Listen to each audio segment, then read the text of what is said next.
going to be a short one. Yes. So what we decided to talk about today is having an attitude of gratitude. Absolutely. Yeah. Because how often do you, okay, let me ask you this. How often do you meet someone that has a pissy attitude and you think, man, I want to hang out with you way more. You're fun. Hey, how you doing? I was driving to work and like everybody was in front of me. It was so annoying, right? Like, have you ever been around somebody like that? You're like, dude, you're cool. Let's go chat a little bit more. Right. No. Not so much, guys. No, you've never been around somebody that you felt like that when they said something like that. Hey, Tina. Hey, Marissa. Sorry. What's going on, ladies? We do the same thing, don't get me wrong. Like, Yeah. I know I complain. I complain. But nobody wants to hear it. Right. All right, that's what it gets down to. And we try not to live there. Yeah, you can't live there. Yeah, it's poopy. So then it's easy to say, hey, you shouldn't complain, but then how do you not complain? Like, it's not to say that you're never going to be angry, but this is something we're talking about tonight, if you can exchange, like if you can step back for a second and say, hey, I'm going to be grateful for something, right? I'm driving to work, I'm sitting in traffic, well, I'm going to be grateful that I actually can afford to have a car, right? Or like that I'm not trying to walk to work every day because in the rain because I can't afford to drive because, you know, or I have a job that provides me the means to be able to support my family. Exactly. Or I'm in a physical position to actually be able to utilize a motor vehicle. Right? Like, hey, I actually was born with arms and legs that function in an appropriate way for me to be able to, you know, interact with this. Like those things. Because you can't feel gratitude and be pissed at the same time. Can't happen. Can't. You can't be like mad and grateful in the same moment. They can't share the same space. It's impossible. Yeah. Yeah, it's so easy to complain about mundane things, especially us in the world we live in now. Like, it's so easy to go, this person cut me off, or this person did this, or, you know, we're all guilty of it. We're all guilty of it. But then if you kind of take a moment to kind of reflect and go, really, like, in the grand scheme of things, it's really not that bad. Like, what I titled it, you know, what's wrong is always available, but so is what's right. You know, like, oh my gosh, I had to like pick up my kids today, and then I had to go to the doctor's, and then I had to do some laundry. What an amazing gift that is, that we have the ability to do all those things, and that is a bad day, right? Yeah. It's fantastic to, like, I share without sharing too much. Like, a few weeks ago, I had a really, really hard day that I physically broke down and I cried. Like, outwardly, like that baby cry, ugly, that cry. And it was is really ugly. It was a bad. No, she's got an ugly cry. It was a bad day. Hey, Brad.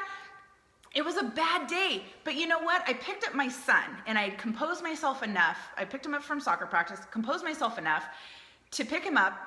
I'm driving. I love Brad just throwing these I know, cards. right? It's awesome. I love you, man. But he looks at me and he goes, Mom, why are your eyes watering?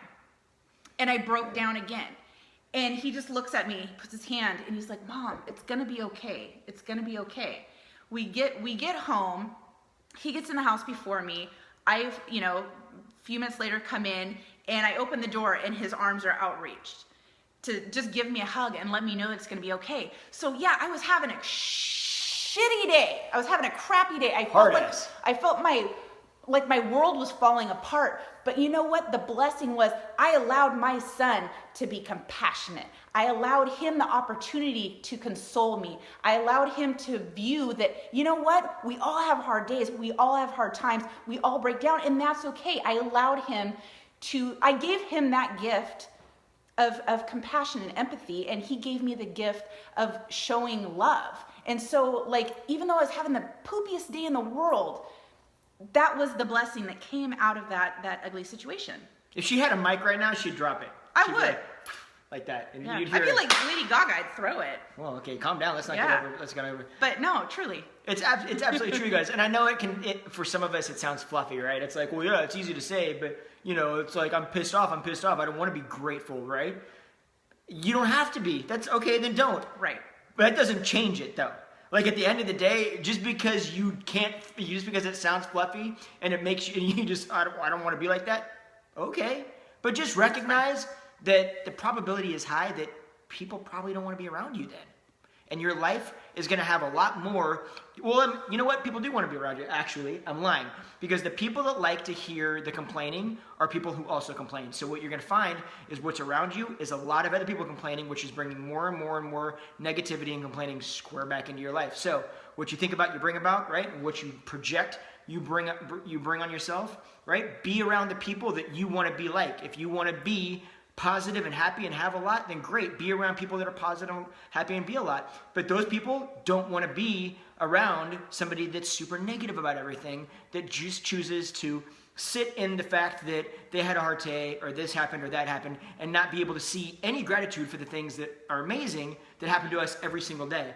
And I mean, like, I think that whole term, the third world problem, or the first world problem, kind of gets thrown around too easy, right? It's like, it gets thrown around so much that people kind of, yeah, it's just like this broad-based saying, but it's true. Like, when we sit back and think about the shit that we, like, complain about on a general basis, not saying that there aren't things that happen in life that aren't substantial, that we don't need to address, that we don't need to work through, that we don't need to talk about with our friends. Talking about stuff with your friends, deep, meaningful stuff, that's one thing. That's a whole different scenario. We're not talking about that. We're talking about complaining because, like me, complaining because it's raining, right? Like, I'm walking in the rain, this sucks. That kind of dumb shit complaining that's just, you're whining about, right? That's really, is that like, if that's our problem, like, okay, what about the people that, I don't know, can't eat? Like, yeah, it's so typical. But there are people out there, right, that this is true. Like, other people in other worlds, not other worlds, but other places have those issues. We don't have those issues. Exactly. Okay, so I'm getting tapped to get off. I am. It was gentle. I was trying to do it all soft. Like, dude, gotta go. Anyways, you've got to pick up our son. But that was kind of our little whining. Oh, I like it. Look, Corinne says whining. Yes, no whining. Cheers. Okay, so all right. We have to go, but we appreciate you guys. We are grateful for you guys taking the time out of your night to watch us. And you guys, everybody have a great night. Eat well. That's right. Yep. Great night. Eat well. And we'll see you guys soon. Night, everybody.